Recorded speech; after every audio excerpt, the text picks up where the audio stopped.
Motorcycle, small engine. Engine. It is machine that develops its own power by means of fuel that burns inside the engine and is converted in mechanical energy. Motorcycle, small engine. Cycle, meaning cycle. In mechanical terms, it is even done, repeated, and a regular order.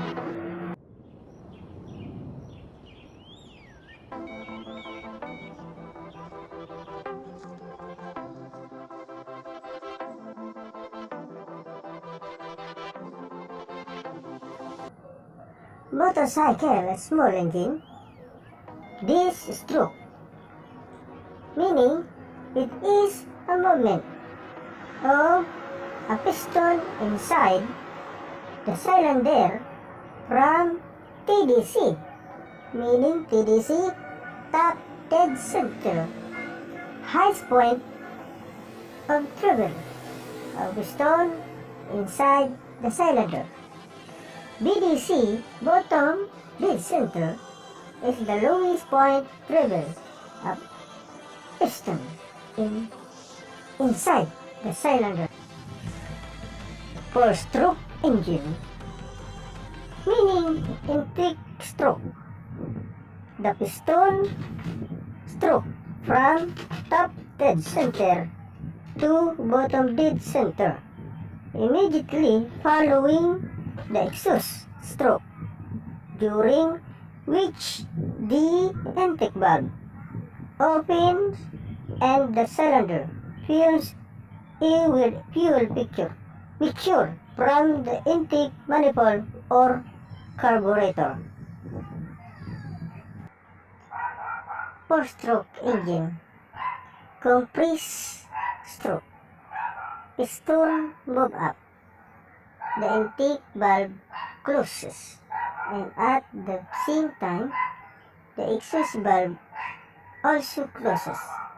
The mixture in the combustion chamber is compressed until the piston it is TDC, and thus the mixture becomes easy to ignite and will burn quickly.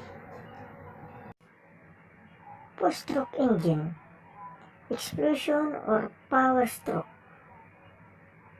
Before the end of the compression stroke, the spark fire and ignite the compression mixture, burn quickly, and the combustion pressure force the piston down, thus rotating the crankshaft behind the connecting rod.